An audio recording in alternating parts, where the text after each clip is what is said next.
Yoho, selamat datang di channel Zona Manga. Ini adalah second channel dari channel Diskus OP, tempat kita akan membahas manga anime selain manga One Piece. Yoho, apa kabar nakama semuanya? Semoga nakama semua selalu dalam keadaan yang sehat-sehat saja. Pada chapter sebelumnya kita mendapatkan cerita bahwa Tanjiro dan Zenitsu akhirnya telah sampai pada tempat pelatihan pilar batu, yaitu Gyomei Himejima. Jadi bagaimanakah kelanjutan ceritanya? Baiklah, tanpa basa-basi lagi, langsung saja mari kita mulai.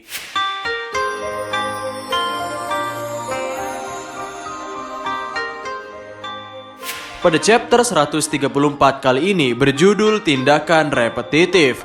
Gyomei berkata di sana, hal yang paling penting adalah inti dari tubuh kita, yaitu anggota tubuh itu sendiri. Menyeimbangkan tubuh dengan anggota tubuh yang kuat akan membuat serangan kita akurat dan memperkuat pertahanan. Pertama, berlatihlah dengan membiarkan air terjun menjatuhimu. Lalu angkatlah 3 batang kayu menggunakan bahu kalian. Dan yang terakhir, mendorong batu ini melewati kota. Latihanku sangat sederhana, hanya ada 3 hal itu. Dan latihan berdiri di atas api terlalu berbahaya, jadi aku tidak akan menyuruh kalian melakukannya. Dan ketika Tanjiro melaporkan bahwa Zenitsu pingsan, Gyomei menyuruh Tanjiro untuk melemparkannya ke sungai. Dan ketika dilemparkan ke sungai, saking dinginnya sungai itu membuat Zenitsu pun terbangun lagi. Dan ketika setelah keluar dari sungai itu pun, Zenitsu masih merasa dingin. Oleh pendekar lain, ia diberitahu untuk meluk batu itu karena hangat. Dan di sana Zenitsu merasa kehangatan ibunya, padahal itu hanyalah batu. Tanjiro pun merasakan bahwa latihan di air terjun itu cukup berat. Ia sempat memuji Inosuke yang terlihat masih bisa bertahan. Namun karena ia tidak mendengar nyanyian Inosuke, sepertinya Inosuke pun sudah dalam keadaan tidak sadarkan diri. Lalu ketika Inosuke sadar, di sana mereka sedang makan ikan bakar. Dan Inosuke memuji pilar batu Himejima Gyomei. Dan pertama kali bertemu Inosuke sudah merasa bahwa dia adalah pemburu iblis terkuat. Dan Tanjiro pun merasa bau dari Himejima-san ini berbeda. Di satu sisi, Zenitsu tidak mempercayai Gyomei bisa mendorong batu itu melewati kota. Zenitsu berpikir bahwa Himejima hanya mempermainkan mereka saja. Namun Tanjiro menimpali Zenitsu dengan berkata, tidak, Himejima-san bisa mendorong batu yang lebih besar. Seharusnya Zenitsu tahu Tanjiro ini bohong atau tidak karena Zenitsu memiliki telinga yang bagus. Terlihat Tanjiro sungguh mengagumi Himejima-san. Bahkan Tanjiro bertanya kepada Zenitsu, apakah ia bisa menjadi seperti Himejima? Zenitsu pun sontak marah dan berkata, tidak mungkin Tanjiro bisa menjadi seperti dia. Lalu di sisi lain, Inosuke yang sudah kenyang memakai helm babinya lagi dan berniat untuk berlatih mendorong batu dan membawa kayu. Zenitsu pun tambah histeris dan berkata, kalian semua orang dengan semangat positif yang bodoh. Tempatku bukan di sini. Kemudian terlihat Tanjiro sudah menyelesaikan latihan air terjun dan latihan angkat kayu. Dan ketika Tanjiro berlatih mendorong batu, ia kesulitan dan malah kakinya terdorong ke belakang. Dan karena sesi latihan Himejima-san ini tidak wajib, maka untuk orang yang menyerah boleh berhenti dan turun dari gunung. Di sini para pemburu iblis yang sedang berlatih akhirnya mulai paham kenapa jumlah pilar itu sedikit.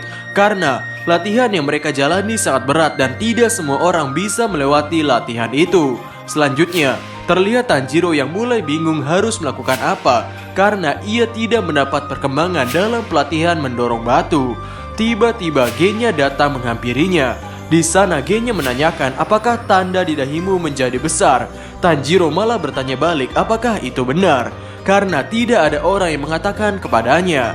Genya pun menjawab, mungkin karena mereka melihat wajahmu setiap hari, jadi tidak ada yang menyadarinya. Lalu Tanjiro melihat luka di dahinya yang semakin gelap dengan menggunakan cermin. Selanjutnya mereka berbincang tentang pelatihan batu. Dan ternyata Genya sudah bisa menggerakkan batu itu dengan menggunakan gerakan repetitif.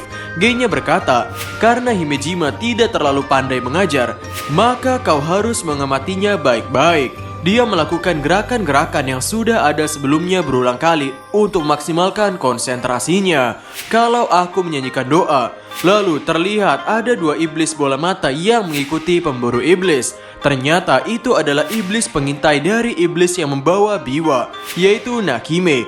Dan dia berkata, "Saya menemukan 1 orang lagi. Sekarang saya tahu 60% keberadaan pemburu iblis. Tapi saya masih belum menemukan gadis yang menaklukkan matahari." Lalu terlihat juga di sana, Muzan memuji perkembangan Nakime dan memerintahkan Nakime untuk mengecek tempat lain. Muzan berkata, "Nezuko, Ubuyashiki, aku akan segera menemukan kalian." Chapter 134 selesai sampai di sini. Selanjutnya pada chapter 135 berjudul Himejima Gyomei. Di sana Tanjiro memahami dari Genya bahwa tindakan repetitif adalah sebuah tindakan yang membuka kelima panca indera. Genya memang tidak bisa menggunakan napas, tapi dia bisa mendapatkan fokus penuh dengan cara lain menggunakan tindakan repetitif.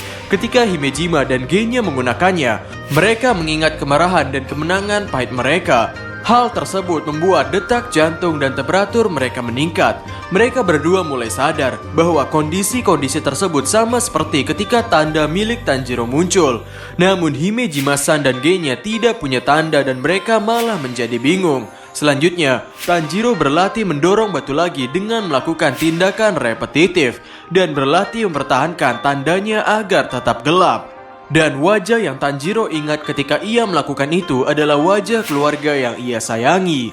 Lalu ia juga ingat perkataan Rengoku-san yang berkata, "Biarkan hatimu membara." Setelah Tanjiro melakukan ini secara berulang, tanda di dahinya semakin menggelap dan tubuhnya mulai mengingat bagaimana caranya mengeluarkan kekuatan itu melalui tindakan ini. Dan akhirnya Tanjiro bisa mendorong batu itu. Sontak hal itu membuat Zenitsu dan Inosuke terkejut dan Inosuke mengakui kekalahannya dari Tanjiro. Namun sedikit saja Tanjiro lengah, maka ia akan kehilangan kekuatan itu dan batunya akan berhenti bergerak. Dan tidak lama kemudian, dengan mengingat tempura, Inosuke pun akhirnya bisa mendorong batu itu. Hal ini tentu membuat Zenitsu histeris. Kemudian ia mendapatkan surat yang dibawa oleh burungnya. Setelah Tanjiro menyelesaikan pendorongan batunya melewati kota, Tanjiro dehidrasi dan hampir mati. Namun Himejima datang dan mengguyurnya dengan air. Selain Himejima mengatakan Namu Amida Butsu, ia juga berkata sesi latihan pilar batu sudah selesai. Dan yang lebih penting lagi, kau sudah melakukan hal yang benar di desa itu. Aku mengakuimu, kau lebih memprioritaskan para manusia di desa pembuat pedang dibandingkan keselamatan adikmu sendiri. Lalu Tanjiro menjelaskan, "Tidak, kau salah. Nezuko yang membuat keputusan itu, bukan aku. Aku tidak bisa membuat keputusan dan malah membahayakan warga desa. Aku tidak bisa menerima pengakuanmu." Lalu sedikit ingatan dari Himejima pun muncul. Ia mengingat, anak-anak sungguh polos dan naif, lebih lemah, cepat berbohong dan tidak memperdulikan kekejaman. Makhluk yang egois. Selanjutnya Tanjiro mengucapkan terima kasih atas latihan pilar batu. Dan Himejima pun berkata, "Keraguanku sudah hilang. Tidak peduli apa yang dikatakan orang lain, aku mengakuimu, Kamado Tanjiro." Setelah itu Himejima bercerita dulu, "Aku membesarkan anak-anak yatim piatu di sebuah kuil. Kondisi waktu itu saling tidak memiliki hubungan darah malah membuat kami bisa menyatu dengan baik. Aku membesarkan mereka seperti keluargaku sendiri. Dan aku ingin kehidupan itu terus berlangsung. Tapi suatu malam ada anak yang melanggar peraturan kuil dan tidak kembali setelah matahari terbenam. Dia bertemu dengan iblis. Dan agar bisa menyelamatkan dirinya sendiri, dia menyuruh iblis itu untuk memakanku dan 8 anak lainnya yang ada di kuil. Dan di tempat tinggalku dulu, semua orang tahu akan ancaman iblis. Jadi aku selalu membakar dupa bunga wisteria setiap malam. Namun anak itu mematikan semua dupanya dan membiarkan iblis itu masuk ke kuil. 4 anak langsung mati terbunuh. Aku berupaya semampuku untuk melindungi 4 anak lainnya, tapi mereka tidak mau mendengarkanku. Waktu itu aku hanya bisa makan sedikit sehingga aku sangat kurus dan lemah. Suaraku juga pelan sehingga aku tidak bisa berteriak. Terlebih lagi, orang buta sepertiku tidak akan berguna untuk mereka. Mungkin itu yang dipikirkan anak-anak itu. Di sini Tanjiro baru mengetahui bahwa Himejima-san itu tidak bisa melihat. Dan saat itu, satu-satunya anak yang mendengarkanku adalah anak yang paling kecil bernama Sayo. Hanya dia yang bersembunyi di belakangku. Iblis itu membunuh sisa anak-anak lainnya. Dan aku terus melawan untuk melindungi Sayo. Memukul makhluk hidup benar-benar menyakitkan bagiku. Rasanya begitu menjijikan sampai aku tidak bisa melupakannya seumur hidup.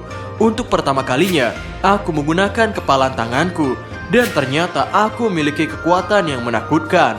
Kalau saja iblis itu tidak menyerang, aku mungkin akan menghabiskan hidupku tanpa menyadari kekuatanku. Aku berhasil memukul kepala iblis itu terus-menerus sampai terbit matahari. Aku kehilangan banyak hal malam itu, tapi aku berhasil melindungi Sayo. Lalu ketika orang-orang datang menolong, Sayo berkata, "Orang itu adalah monster. Dia membunuh mereka. Dia membunuh semuanya." Anak-anak memang selalu mementingkan diri mereka sendiri. Tubuh iblis itu menjadi debu dan menghilang sehingga hanya menyisakan mayat anak-anak. Aku dipenjara atas tuduhan pembunuhan. Kalau saja Oyakata Sama tidak menolongku, aku mungkin sudah dieksekusi. Sejak saat itu aku selalu memendam keraguan dan kecurigaan. Dan tentu saja aku meragukanmu. Tidak peduli sebaik apapun dirimu, ketika kau terpojok, sifat aslimu akan muncul. Tapi kau tidak pernah lari. Kau selalu jujur dan tidak pernah berbohong. Itu sederhana, namun hanya ada beberapa orang yang bisa melakukannya.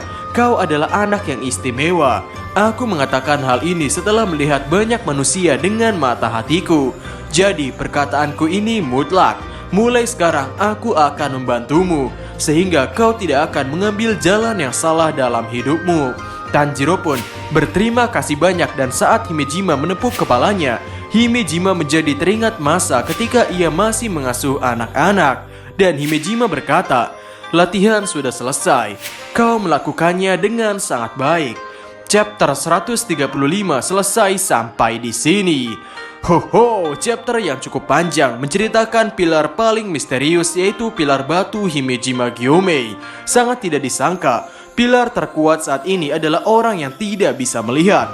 Dan Tanjiro juga telah menyelesaikan semua latihan pilar. Ya mungkin latihan pilar angin Sanemi tidak ia selesaikan. Jadi, kira-kira bagaimanakah kelanjutannya? Nantikan di Zona Manga.